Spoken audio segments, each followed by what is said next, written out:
तो आज हम सीखेंगे कुछ विशेष कोणों के त्रिकोणमितीय अनुपात के मान कैसे निकालते हैं। तो इसके लिए हमें कुछ मानों को याद करने आवश्यक होते हैं, नहीं तो मैं भी सिंपल बता देता कि कैसे याद किए जाते हैं। तो पहले कुछ ये मान याद कर लीजिए जिससे आपको समझने में बहुत आसानी होगी। तो साइन थीटा का व्युत्क्रम कोसेक थीटा, फिर इसी प्रकार इसको हम लिख देंगे यहाँ पे कोसेक थीटा का व्युत्क्रम 1/साइन थीटा, सिर्फ ये याद रखिए। फिर कॉस थीटा का व्युत्क्रम 1/सेक थीटा, फिर सेक थीटा का व्युत्क्रम 1/कोसेक कॉस थीटा, फिर टैन थीटा का व्युत्क्रम 1/कॉट थीटा, फिर कॉट थीटा का व्युत्क्रम 1/टैन थीटा। तो इससे पहले यदि आप हमारे चैनल पर हैं तो चैनल को सब्सक्राइब कर लें, वीडियो पसंद आता है तो लाइक और शेयर जरूर करें। तो देखिए मैं इसको इसलिए लिखवाया हूँ कि आप जब सारणी को देखेंगे कुछ विशेष त्रिकोणमितीय अनुपात पर जो कोण होते हैं, यानी कि कुछ विशेष कोण 0, 30, 45, 60 और 90, इनमें इसकी आवश्यकता पड़ेगी हमें सारणी को याद रखने के लिए। तो चलिए इनको आप याद कर लीजिएगा। साइन रहेगा तो उसका व्युत्क्रम कोसेक, कोसेक का व्युत्क्रम साइन, कॉस का व्युत्क्रम सेक, सेक का व्युत्क्रम कॉस, टैन का व्युत्क्रम कॉट और कॉट का व्युत्क्रम टैन। तो अब आइए हम अपने सारणी को देखते हैं। तो सारणी में कुछ विशेष है नहीं, उसको हम आसानी से याद कर लेंगे। तो आपके बुक में भी देखिएगा तो सारणी दिए होते हैं, वही सारणी मैं भी आज आपको बताने वाला हूँ। 45 और 60 और अंत में 90। ऊपर लिखते हैं मान को और हमें स्पेस की आवश्यकता पड़ेगी। थीटा 0, 30 डिग्री, 45, 60 और अंत में 90 डिग्री। और यही मुख्य मान होते हैं सारणी के। यदि हम इन्हें याद कर लेते हैं तो इसके बाद वाले भी हम मान को याद कर सकते हैं, वो भी इन्हीं से रिलेटेड होते हैं।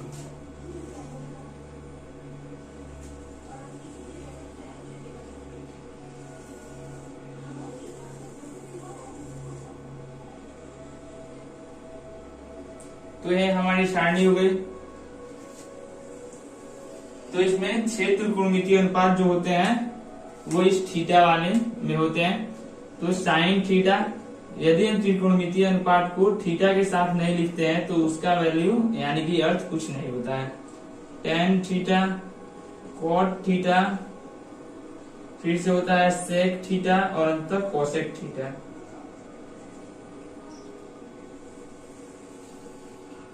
तो मेरे ये लाइन थोड़े तिरछे हो रहे हैं, आपके बुक में दिए हैं तो ठीक है, और नहीं तो आप देख के इसको बना लीजिए। यहाँ पे इसको हटा के एक लाइन और नीचे बढ़ा देता हूँ।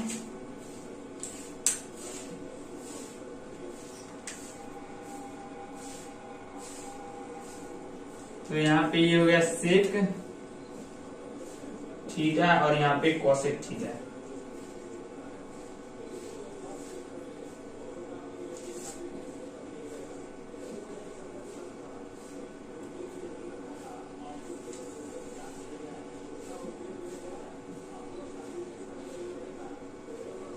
तो अब हम इनके मानों को, तो देखिए आप पहले इस सारणी में 2 मानों को याद रखेंगे, एक साइन थीटा का, एक टैन थीटा का। तो साइन थीटा का, तो साइन थीटा का मान 0 पे 0 होता है। फिर से साइन थीटा का मान 30 पे, यानी कि थीटा के स्थान पे 30, तो साइन 30 का मान कितना होता है 1/2। फिर साइन 45 का 1/√2 और साइन 60 का √3/2 और फिर साइन 90 का 1। सिर्फ आप इसको याद रखेंगे और एक टैन वाले को। यदि इन दोनों को याद रखते हैं तो ये सारणी आप आसानी से लिख सकते हैं। फिर देखिए अब कॉस वाले की बात आती है। तो साइन 0 0 लिखा है और साइन 30 1/2, साइन 45 1/√2 और साइन 30 √3/2 और साइन 90 1। अब इस 1 का वैल्यू यहाँ पे हो जाएगा, यानी कि साइन कॉस 0 का वैल्यू 1, कॉस 0 डिग्री का वैल्यू 1, फिर कॉस आ जाइए 30 पे, तो cos 30 का जो वैल्यू होता है वो sin 60 का वैल्यू होता है, यानी कि √3/2। फिर देखिए cos जो 45 का वैल्यू होता है वो sin 45 के वैल्यू के बराबर होता है, यानी कि दोनों एक ही होते हैं। फिर cos जो 60 का वैल्यू होता है वो sin 30 के वैल्यू ही होता है। फिर cos जो 90 का वैल्यू होता है वो sin 0 का वैल्यू होता है, यानी कि 0 1। तो यहाँ पे इसका एक यहाँ पे, ये 0 यहाँ पे, सिंपली तरीका से समझ सकते हैं। इसको मैंने यहाँ पे लिख देंगे, इसको यहाँ पे लिख देंगे, इसको यहाँ पे, इसको यहाँ पे, इसको यहाँ पे, याद करेंगे तो ये सब क्लियर होता जाएगा। फिर tan का याद रखना है, tan 0 तो इनफाइनाइट, सॉरी tan 0 0। फिर tan 30 तो tan 30 का हम याद रखेंगे 1/√3। tan 45 का याद रखेंगे 1 होता है। tan 60 का याद रखेंगे 1/√3 और tan 90 का याद रखेंगे इनफाइनाइट, ठीक है। फिर देखिए जो ये होता है व्युत्क्रम होता है, मैंने अभी 6 टोटली सूत्र लिखवाए हैं इसी के लिए। अब देखिए या तो आप व्युत्क्रम करके निकाल लीजिए, मैंने सूत्र लिखवाया है, कहां पे बताऊं,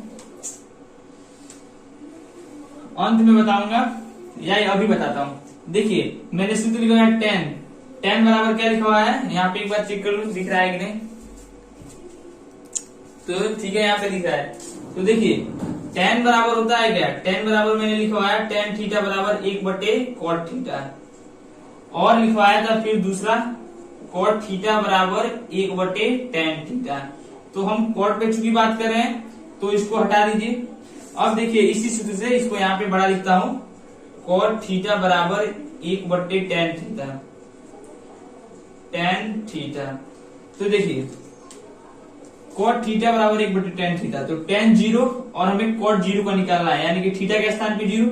तो देखिए 0 यहाँ पे रखेंगे, tan 0 का वैल्यू यहाँ पे रखेंगे और 1, तो ये आ जाएगा हमारा 1/0। और हम जानते हैं किसी भी संख्या में 0 से भाग देते हैं तो इनफाइनाइट हमें प्राप्त होता है, यानी कि अपरिभाषित। या इसको उठा के यहाँ पे रख दीजिएगा, ठीक है। और इसको उठा के यहाँ पे, यदि आपको ऐसे नहीं समझ में आता तो सारणी ऐसे भी याद कर लीजिए, इसको उठा के यहाँ पे। अब देखिए हमें निकालना है cot 30 की वैल्यू, तो tan 30 की वैल्यू कितनी है, 1/√3 है। तो यहाँ पे नीचे 1/√3 रख दीजिए tan का मान, और इसको जब हम करेंगे तो ये आ जाएगा √3/1, तो 1 नहीं लिखेंगे तो वो भी चलता है, और ये आ जाएगा √3। फिर 1 का, तो 1/1 रख देंगे क्योंकि tan का मान 1 है, 1/n 1 तो आ जाएगा 1, इसलिए इसका मान 1। फिर आ जाइए 60 पे, तो 60 का मान कितना है, √3 है। तो यहाँ पे नीचे सिर्फ सूत्र में रखते जाइए, और यदि आपको समझ में आ जाता है कि इसका उल्टा हो रहा है तो सीधे लिख दीजिए 1/√3, और इसका करेंगे तो ये आ जाएगा हमारा 1/इनफाइनाइट। और हम जानते हैं किसी भी संख्या में अनंत से भाग देते हैं तो उसका मान क्या आता है, 0 आता है। अब आ जाइए सेक, तो मैंने अपने सूत्र में लिखवाया क्या कि cos का व्युत्क्रम सेक, और सेक के लिए दूसरा सूत्र लिखा था सेक का व्युत्क्रम cos, 1/cos होता है cos थीटा। अब आ जाइए यहाँ पे सेक 0, तो सेक 0 1 है, यानी कि यहाँ पे ये सूत्र के हिसाब से 1/1 यानी कि 1 आ जाएगा। फिर सेक 30, तो अब cos 30 का निकालना होगा, तो सेक 30 कितना है, √3/2 है, तो 1/√3/2 यानी कि उलट जाएगा, यानी कि 2/√3। और यदि आपको ये समझ में आ जाता है तो अब आ जाइए सेक 45 में, तो cos 45 का मान 1/√2, तो ये हो जाएगा √2। सेम इसी प्रकार इसमें रख लीजिएगा, मैं उलट दे रहा हूं सीधे। फिर cos, तो cos 60 में इतना है और इसलिए सेक 60 में हो जाएगा, इसको उल्टेंगे तो 2। फिर आ जाइए अंत में 0 है, और देखिए 1/, जब 0 रखेंगे तो 0 में किसी भी संख्या से भाग देते हैं तो इनफाइनाइट अपरिभाषित हमें प्राप्त हो जाएगा। अब आ जाइए उसी प्रकार कोसेक में, तो कोसेक के लिए मैं एक सूत्र लिखवाया था कि कोसेक थीटा बराबर 1/sin थीटा होता है। अब इसी में इनके मानों को रखते जाइए, यानी कि कोसेक का व्युत्क्रम sin, तो इसको यानी कि 0, तो 1/0 जैसा कि मैं हर बार की तरह रख रहा हूं इनफाइनाइट। फिर आ जाइए कोसेक 30 में, तो sin 30 की वैल्यू देखिए 1/2, उलट देंगे 2।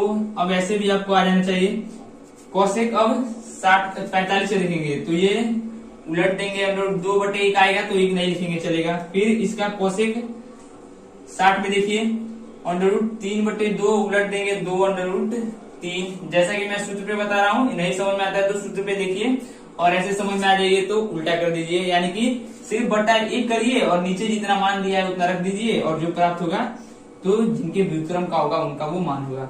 फिर देखिए सेक कितना है 90, तो सेक 90 तो साइन 90 1 है, 1 का उल्टेंगे तो 1/1 यानी कि 1।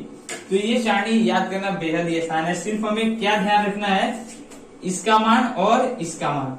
यदि ये दोनों मान आपको याद होते हैं तो ये सारणी हमें याद हो जाएगी। और इस सारणी की आवश्यकता है जब भी हम किसी भी क्लास में जाएं, कोई भी क्लास हो, यदि त्रिकोणमिति चैप्टर है तो उसमें इस सारणी का मान बेहद ही आवश्यक होता है, क्योंकि इन्हीं सारणी से हम उनके मानों को निकालते हैं और फिर जो जो मान रहता है उन्हें रख के हम अपने प्रश्न को हल कर लेते हैं। तो चलिए आज की वीडियो में बस इतना ही। वीडियो पसंद आता है तो वीडियो को लाइक करें, चैनल पर आए तो चैनल को सब्सक्राइब करते, अपने दोस्तों के पास शेयर करें।